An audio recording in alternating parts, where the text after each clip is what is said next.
ನಮಸ್ಕಾರ. Smart screen YouTube ಚಾನೆಲ್ಗೆ ಸ್ವಾಗತ. ನಾನು ಶ್ವೇತಾ ಕಲಕಣಿ.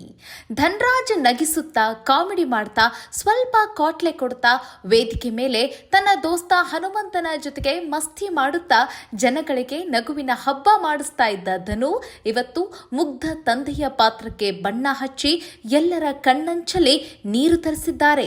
ಮತ್ತೊಂದು ಕಡೆಗೆ ಧನ್ರಾಜ್ಗೆ ಮಗಳಾಗಿ ನಿವೇದಿತಾ ಗೌಡ ನಟಿಸಿ ತನ್ನ ತಂದೆಯನ್ನ ನೆನಪಿಸಿಕೊಂಡು ಕಣ್ಣೀರಿಟ್ಟಿದ್ದಾಳೆ.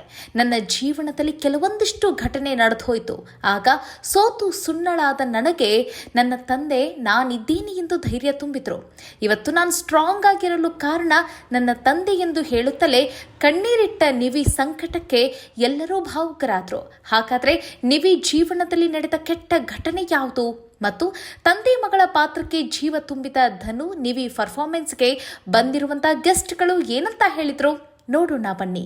ಹೌದು, ಧನ್ರಾಜ್ನ ನಾವು ನೀವು ಇಲ್ಲಿವರೆಗೂ ನೋಡಿರೋ ಹಾಗೆ ಪ್ರತಿಯೊಂದು ವೇದಿಕೆ ಮೇಲೂ ಬಿಗ್ ಬಾಸ್ ವೇದಿಕೆನೇ ಆಗಿರ್ಬೋದು ಅಥವಾ ಬಿಗ್ ಬಾಸ್ ಶೋನು ಆಗಿರ್ಬೋದು, ಮತ್ತೆ ಈ ಬಿಗ್ ಬಾಸ್ ಶೋ ಮತ್ತೆ ಈ ಬಾಯ್ಸ್ ವರ್ಸಸ್ ಗರ್ಲ್ಸ್ ಕಾರ್ಯಕ್ರಮಕ್ಕೂ ಪೂರ್ವದಲ್ಲಿ ಕಲರ್ಸ್ ಕನ್ನಡದಲ್ಲಿ ಹಲವು ಬಾರಿ ಅವರು ವೇದಿಕೆ ಮೇಲೆ ಕಾಣಿಸಿದ್ದು ಕೂಡ ಉಂಟು.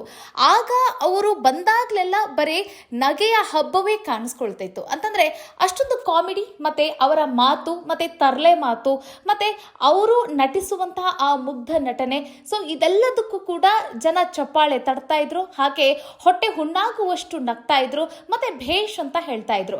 ಆದ್ರೆ ಇದೇ ಮೊದಲ ಬಾರಿಗೆ ಒಬ್ಬ ಮುಗ್ಧ ತಂದೆಯ ಪಾತ್ರಕ್ಕೆ ಬಣ್ಣ ಹಚ್ಚಿ ಧನ್ರಾಜ್ ಅವರು ತುಂಬಾ ಸೊಗಸಾಗಿ ನಟನೆಯನ್ನ ಮಾಡಿದ್ದಾರೆ. ಅವರ ನಟನೆಗೆ ವೇದಿಕೆ ಮೇಲೆ ಇರುವಂತ ಪ್ರತಿಯೊಬ್ಬರೂ ಸಹಿತ ಆ ಒಂದು ಕಾರ್ಯಕ್ರಮವನ್ನ ನೋಡುವವರೆಲ್ಲರೂ ಭಾವುಕರಾಗಿದ್ದಾರೆ. ಯಾಕೆ ಅಂತಂದ್ರೆ ಒಬ್ಬ ಹೆಣ್ಣು ಮಗಳ ಮುಗ್ಧ ತಂದೆಯ ಪಾತ್ರಕ್ಕೆ ಧನ್ರಾಜ್ ಬಣ್ಣ ಹಚ್ಚಿರೋ ರೀತಿಯೇ ಅಷ್ಟು ಚೆನ್ನಾಗಿತ್ತು. ಯಾಕಂತಂದ್ರೆ ಈಗ ನಿಮಗೆ ಗೊತ್ತು, ಪ್ರತಿಯೊಬ್ಬ ಹೆಣ್ಣು ಮಗಳಿಗೂ ಕೂಡ ಅವರ ತಂದೆಯೇ ಮೊದಲ ಹೀರೋ, ಅವರ ತಂದೆಯೇ ಮೊದಲ ಧೈರ್ಯ. ತಂದೆ ಇದ್ರೆ ಮಗಳು ನಾನು ಏನ್ ಬೇಕಾದ್ರೂ ಮಾಡ್ತೀನಿ, ನಾನು ಏನ್ ಬೇಕಾದ್ರೂ ಸಾಧಿಸ್ತೀನಿ ಅನ್ನೋ ಒಂದು ಅಚಲವಾದಂತಹ ಧೈರ್ಯ ಪ್ರತಿಯೊಂದು ಹೆಣ್ಮಗಳಿಗೂ ಕೂಡ ಇರುತ್ತೆ. ಅದೇ ತಂದೆ ಇಲ್ಲ ಅಂತ ಅಂದಾಗ ಆಗುವಂತ ಆ ನೋವು ಮತ್ತೆ ಆಗುವಂತಹ ಆ ಬರಸಿಡಿಲು ಅದು ಮಾತ್ರ ಅದನ್ನ ನಾವು ಯಾವ ಒಂದು ಇದರಲ್ಲೂ ಕೂಡ ನಾವು ಅಂದಾಜು ಮಾಡ್ಲಿಕ್ಕೆ ಆಗೋದಿಲ್ಲ. ಯಾಕಂತಂದ್ರೆ ಅಷ್ಟೊಂದು ನೋವು ಉಂಟಾಗುತ್ತೆ. ಸೊ ಇಲ್ಲಿ ಧನ್ರಾಜ್ ಮತ್ತೆ ನಿವೇದಿತಾ ಗೌಡ ಇಬ್ಬರೂ ಸಹಿತ ತಂದೆ ಮಗಳ ಪಾತ್ರಕ್ಕೆ ಬಣ್ಣ ಹಚ್ಚಿದ್ದಾರೆ. ಇಲ್ಲಿ ತಂದೆಯಾಗಿ ಧನ್ರಾಜ್ ಗುರುತಿಸ್ಕೊಂಡ್ರೆ ಇನ್ನೊಂದು ಕಡೆ ಮಗಳಾಗಿ ನಿವೇದಿತಾ ಗೌಡ ಕಾಣಿಸ್ಕೊಂಡಿದ್ದಾರೆ. ಸೊ ಇವರಿಬ್ಬರ ನಟನೆಗೆ ಬಂದಿರುವಂತಹ ಗೆಸ್ಟ್ ಪ್ರೇಮ್ ಮತ್ತು ಅದಿತಿ ಪ್ರಭುದೇವ, ಇವರಿಬ್ಬರನ್ನು ಯುಗಾದಿ ಹಬ್ಬದ ಪ್ರಯುಕ್ತವಾಗಿ ಬಾಯ್ಸ್ ವರ್ಸಸ್ ಗರ್ಲ್ಸ್ ಕಾರ್ಯಕ್ರಮಕ್ಕೆ ಗೆಸ್ಟ್ ಆಗಿ ಕರೆಸಿದ್ದಾರೆ. ಸೊ ಈ ಸಂದರ್ಭದಲ್ಲಿ ಧನ್ರಾಜ್ ಮತ್ತೆ ನಿವೇದಿತಾ ಮಾಡಿರುವಂತ ಈ ಒಂದು ಸ್ಕಿಟ್ ಮತ್ತೆ ಈ ಒಂದು ಪರ್ಫಾರ್ಮೆನ್ಸ್ ಅನ್ನ ನೋಡಿ ಅವರಿಬ್ರು ಭೇಷ್ ಅಂತ ಹೇಳಿ ಚಪ್ಪಾಳೆ ತಟ್ಟಿದ್ದಷ್ಟಲ್ಲದೆ ಇಲ್ಲಿ ನಿವೇದಿತಾ ಗೌಡ ಅವರ ಆ ಒಂದು ದುಃಖಕರ ಮಾತಿಗೆ ಎಲ್ಲರ ಕಣ್ಣಂಚಲು ಕೂಡ ನೀರು ಬಂತು. ಏನಾಯ್ತು ಅನ್ನೋದನ್ನ ಒಂದೊಂದಾಗಿಯೇ ನೋಡ್ತಾ ಹೋಗೋಣ. ಎಸ್ ವೀಕ್ಷಕರೇ, ಈಗ ನಾವು ಧನ್ರಾಜ್ ಅವರ ಪ್ರತಿಯೊಂದು ಅವರ ಮಾತು ಮತ್ತೆ ಅವರ ಆಟ ಮತ್ತೆ ಅವರು ಏನಾದರೂ ಒಂದು ವಿಚಾರವನ್ನ ಹೇಳ್ತಾ ಇರುವಂತ ರೀತಿಯಲ್ಲೂ ಕೂಡ ಆಗುವಂತ ಆ ಕಾಮಿಡಿಗಳು, ಸೊ ಇದೆಲ್ಲವನ್ನು ಕೂಡ ನೋಡಿ ನಕ್ಕಿರೋದು ಕೂಡ ಉಂಟು. ಆದರೆ ಒಂದು ಸೀರಿಯಸ್ ಪಾತ್ರಕ್ಕೆ ಬಣ್ಣ ಹಚ್ಚಿ ಮತ್ತೆ ಅವರು ಇಷ್ಟೊಂದು ಚಂದ ಆಕ್ಟಿಂಗ್ ಮಾಡ್ತಾರೆ ಅನ್ನೋದು ಕೂಡ ಗೊತ್ತಿರಲಿಲ್ಲ. ನೀವು ಬಿಗ್ ಬಾಸ್ ಸೀಸನ್ 11 ನಲ್ಲಿ ಗಮನಿಸಿರ್ಬೋದು, ಈ ರಾಜ ಮತ್ತು ಯುವರಾಣಿಯ ಆ ಒಂದು ಟಾಸ್ಕ್ ಒಂದು ಬಂದಿರತ್ತಲ್ಲ, ಸೊ ಆ ಸಂದರ್ಭದಲ್ಲಿ ರಾಜನಿಗೆ ಮನೋರಂಜನೆಯನ್ನು ಕೊಡಬೇಕು ಅನ್ನೋ ಒಂದು ಕಾರಣಕ್ಕಾಗಿ ಆಗ ಧನ್ರಾಜ್ ಅವರು ಒಂದು ವೇಷವನ್ನ ಧರಿಸಿಕೊಂಡು ಬಂದು ತುಂಬಾ ಚೆನ್ನಾಗಿ ಅವರು ಡ್ಯಾನ್ಸ್ ಅನ್ನ ಮಾಡ್ತಾರೆ. ಅದು ಯಾವ ಡ್ಯಾನ್ಸ್ ಅಂತ ನೀವೇ ಕಾಮೆಂಟ್ ಮಾಡಬೇಕು, ನನಗೀಗ ಸದ್ಯಕ್ಕೆ ನೆನಪಾಗ್ತಿಲ್ಲ. ಬಟ್ ಏನಂತಂದ್ರೆ ಇಷ್ಟೆಲ್ಲ ನಗಿಸ್ತಾ ಇದ್ದಂತಹ, ಅಷ್ಟು ಚಂದ ಅದ್ಭುತವಾಗಿ ನಟನೆ ಮಾಡ್ತಾ ಇದ್ದಂತಹ ಧನ್ರಾಜ್ ಅವರು ಇಂತಹ ಒಂದು ಸೀರಿಯಸ್ ಪಾತ್ರಕ್ಕೂ ಕೂಡ ಅವರು ಬಣ್ಣ ಹಚ್ಚಬಹುದು ಅನ್ನೋದು ಯಾರಿಗೂ ಕೂಡ ಗೊತ್ತಿರಲಿಲ್ಲ. ತುಂಬಾ ಚೆನ್ನಾಗಿ ಅವರು ತಂದೆಯ ಪಾತ್ರವನ್ನ ನಿರ್ವಹಣೆಯನ್ನ ಮಾಡಿದ್ದಾರೆ, ತುಂಬಾ ಚೆನ್ನಾಗಿ ಅದಕ್ಕೆ ಜೀವವನ್ನ ತುಂಬಿದ್ದಾರೆ ಅಂತಂದ್ರೂ ಕೂಡ ತಪ್ಪಿಲ್ಲ. ನೋಡಿ ಹೇಗೆ ಅಂತಂದ್ರೆ ಅತಿಯಾಗಿ ಮಗಳನ್ನ ಪ್ರೀತಿಸುವಂತಹ ತಂದೆ ಮತ್ತೆ ತನಗೆ ಅದೆಂತಹದ್ದೇ ಹೆಲ್ತ್ ಇಶ್ಯೂಸ್ ಇದ್ರೂ ಸಹಿತ ಅನಾರೋಗ್ಯಕ್ಕೀಡಾಗಿರುವಂತಹ ತಂದೆ ತನ್ನ ಮಗಳ ಜೊತೆ ಕೊನೆ ಗಳಿಗೆಯಲ್ಲೂ ಕೂಡ ಎಷ್ಟೊಂದು ಪ್ರೀತಿ ಅಕ್ಕರೆಯಿಂದ ಇರ್ತಾರೆ. ಮತ್ತೆ ಪ್ರತಿ ಹಂತದಲ್ಲೂ ಕೂಡ ತನಗೆ ಡ್ಯಾನ್ಸ್ ಬರಲಿಲ್ಲ ಅಂತಂದ್ರೂ ಪರವಾಗಿಲ್ಲ, ಬಂದಿರೋ ಹಾಗೆ ಬರುವ ಹಾಗೆಯೇ ನಾನು ನನ್ನ ಮಗಳ ಜೊತೆ ಡ್ಯಾನ್ಸ್ ಮಾಡ್ತೀನಿ, ಕುಣಿತೀನಿ ಅನ್ನೋ ಆ ಒಂದು ಛಲ.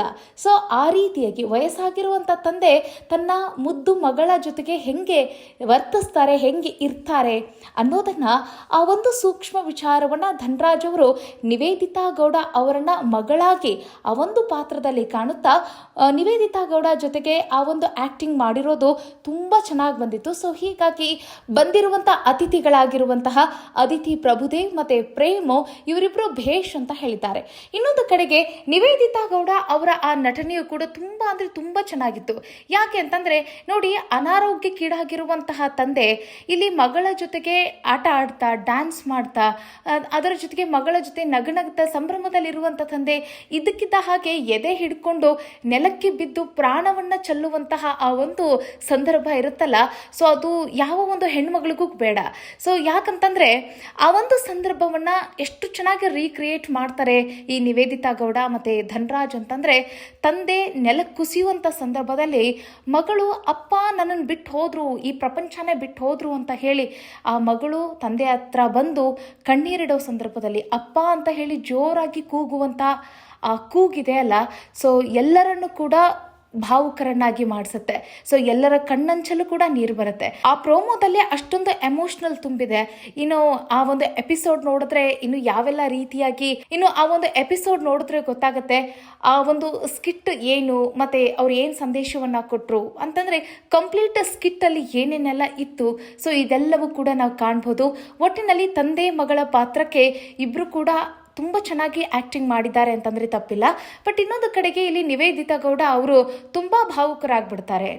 ನೋಡಿ ತಂದೆ ಆ ರೀತಿ ಎದೆ ಹಿಡ್ಕೊಂಡು ನೆಲಕ್ಕೆ ಕುಸಿದು ಅವರು ಪ್ರಾಣ ಬಿಟ್ಟಿರುವಂಥ ಆ ಘಳಿಗೆ ಇದೆಯಲ್ಲ, ಆ ಒಂದು ಘಳಿಗೆಯಲ್ಲಿ ಮಗಳಾಗಿರುವಂತಹ ನಿವೇದಿತಾ ಗೌಡ ಅವರು ಆ ಒಂದು ಕ್ಯಾರೆಕ್ಟರ್ಗೆ ಎಷ್ಟು ಜೀವ ತುಂಬಬೇಕು ಅಷ್ಟು ಜೀವ ತುಂಬಿದ್ದಾರೆ.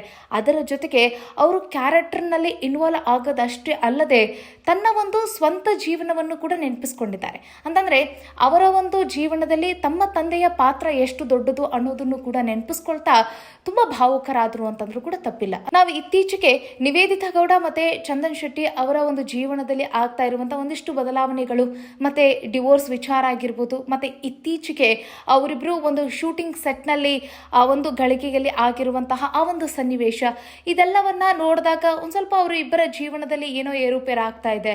ಡಿವೋರ್ಸ್ ಆಗಿತ್ತು, ಮತ್ತೆ ಇವರಿಬ್ರು ಒಂದಾಗ್ತಾ ಇದ್ದಾರೆ ಅನ್ನೋ ಒಂದು ಸುಳಿವು ಸಿಕ್ತು ಅಂತ ಹೇಳಿ ಮಾತಿತ್ತು. ಬಟ್ ಅವರು ನನ್ನ ಜೀವನದಲ್ಲಿ ಕೆಲವೊಂದಿಷ್ಟು ಘಟನೆಗಳು ನಡೆದು ಹೋದ್ವು, ಆಗ ನಾನು ಕುಸಿದು ಹೋಗ್ಬಿಟ್ಟಿದ್ದೆ, ಸೋತು ಸುಣ್ಣ ಆಗಿದ್ದೆ. ಆ ಸಂದರ್ಭದಲ್ಲಿ ನನಗೆ ಧೈರ್ಯ ತುಂಬಿದ್ದೆ ನನ್ನ ತಂದೆ ಅಂತ ಅವರು ಹೇಳ್ತಾರೆ. ನಾನಿವತ್ತು ಸ್ಟ್ರಾಂಗ್ ಆಗಿದ್ದೀನಿ ಅಂತಂದ್ರೆ ಅದಕ್ಕೆ ಕಾರಣನೇ ನನ್ನ ತಂದೆ ಅಂತ ಹೇಳಿದ್ದಾರೆ. ಸೊ ಹಾಗಾದ್ರೆ ಚಂದನ್ ಶೆಟ್ಟಿ ಅವರ ಜೊತೆಗೆ ಡಿವೋರ್ಸ್ ತೆಗೆದುಕೊಂಡ ನಂತರ ಇನ್ಯಾವ ಸಮಸ್ಯೆ ಎದುರಾಯಿತು ಅವರ ಜೀವನದಲ್ಲಿ ಅನ್ನೋದು ಕೂಡ ಇಲ್ಲಿ ಬಹುದೊಡ್ಡ ಪ್ರಶ್ನೆ ಎದುರಾಗುತ್ತೆ. ಬಟ್ ಏನಂತಂದ್ರೆ ನಿವೇದಿತಾ ಗೌಡ ಅವ್ರನ್ನ ನೀವು ಕಂಡಂಗೆ ತುಂಬಾ ಮುದ್ದಾಗಿ ನಗ್ನಗ್ತಾ ಖುಷಿಯಾಗಿ ಜಾಲಿಯಾಗಿ ಇರುವಂತಹ ಹುಡುಗಿ ಅವರು. ಸೊ ಅವರು ಇಷ್ಟೆಲ್ಲ ಭಾವುಕರಾಗಿ ಕಣ್ಣೀರಿಡ್ತಾ ಇರೋದನ್ನ ಗಮನಿಸ್ತಾ ಇದ್ರೆ ಅವರ ಜೀವನದಲ್ಲಿ ಏನೋ ಒಂದು ದೊಡ್ಡ ಸಮಸ್ಯೆ ಆಗಿದೆ ಅನ್ನೋದು ಇಲ್ಲಿ ಗೊತ್ತಾಗುತ್ತೆ. ಇದೆಲ್ಲವನ್ನು ಗಮನಿಸ್ತಾ ಇದ್ರೆ ನಿವೇದಿತಾಗೆ ಅತಿ ಹೆಚ್ಚಾಗಿ ಟ್ರೋಲ್ ಮಾಡಿರೋದು, ಕಾಂಟ್ರವರ್ಸಿ ಆಗಿರೋದು, ಮತ್ತೆ ಇನ್ನೊಬ್ಬರ ಜೊತೆಗೆ ಅಸಭ್ಯವಾಗಿ ರಿಲೇಷನ್ ಇದೆ ಅಂತ ಹೇಳಿ ಲಿಂಕ್ ಮಾಡಿರೋದು, ಸೊ ಇದೆಲ್ಲವೂ ಕೂಡ ಹೆಚ್ಚು ನೋವು ತಂದಿರಬಹುದು, ಬೇಸರವನ್ನ ಅವ್ರಿಗೆ ಮೂಡಿಸಿರ್ಬೋದು. ಸೊ ಹೀಗಾಗಿ ಈ ಎಲ್ಲ ವಿಚಾರಗಳಿಂದ ಹೆಚ್ಚು ಬೇಸರದಲ್ಲಿ ಇರಬಹುದು ಅಂತ ಹೇಳಿ ಕಾಣಿಸುತ್ತೆ. ಅದರಲ್ಲಿಯೂ ಚಂದನ್ ಶೆಟ್ಟಿಯಿಂದ ಅವರು ಡಿವೋರ್ಸ್ ತೆಗೆದುಕೊಂಡ ನಂತರವೂ ಕೂಡ ಸಾಕಷ್ಟು ರೀತಿಯಾದಂತಹ ಮೊದಲಿದ್ದಂತಹ ಚಾರ್ಮ್ ಕೂಡ ಇವಾಗಿಲ್ಲ ಅವರಲ್ಲಿ. ಸೊ ಇವರಿಬ್ರು ಮುಂದೆ ಒಂದಾಗಲಿ ಅಂತ ಹೇಳಿ ಅಭಿಮಾನಿಗಳು ಪ್ರಾರ್ಥನೆಯನ್ನು ಮಾಡ್ತಿದ್ದಾರೆ. ನೋಡೋಣ ಇವರಿಬ್ರು ಆದಷ್ಟು ಬೇಗ ಒಂದಾಗಿ ಮತ್ತೆ ಹಳೆಯ ರೀತಿ ಎಷ್ಟು ಚಂದ ನಗನಗ್ತಾ ಮುದ್ದಾಗಿ ಮಾತಾಡ್ತಿದ್ದಾರಲ್ಲ ಹಾಗೆ ಮಾತನಾಡಲಿ ಅಂತಾನೂ ಕೂಡ ಜನ ಮಾತಾಡ್ತಿದ್ದಾರೆ. ಅದು ಯಾವಾಗ ಕಾಲ ಕೂಡು ಬರುತ್ತೆ ಏನೋ ಕಾದ್ ನೋಡೋಣ ಅಂತ ಹೇಳ್ತಾ, ಒಟ್ಟಿನಲ್ಲಿ ಈಗ ಧನರಾಜ್ ಮತ್ತೆ ನಿವೇದಿತಾ ಗೌಡ ಅವರು ಮಾಡಿರುವಂತ ಈ ಒಂದು ನಟನೆಗೆ ಜನ ಬಹುಪರಾಕ್ ಅಂತಿದ್ದಾರೆ. ನೀವೇನ್ ಹೇಳ್ತೀರಾ ಇದ್ರ ಬಗ್ಗೆ ಕಾಮೆಂಟ್ ಮಾಡೋದನ್ನ ಮರಿಬೇಡಿ ಅಂತ ಹೇಳ್ತಾ ಮುಂದಿನ ವಿಡಿಯೋದಲ್ಲಿ ಮತ್ತೊಂದು ವಿಚಾರದೊಂದಿಗೆ ಸಿಗೋಣ. ನಮಸ್ಕಾರ.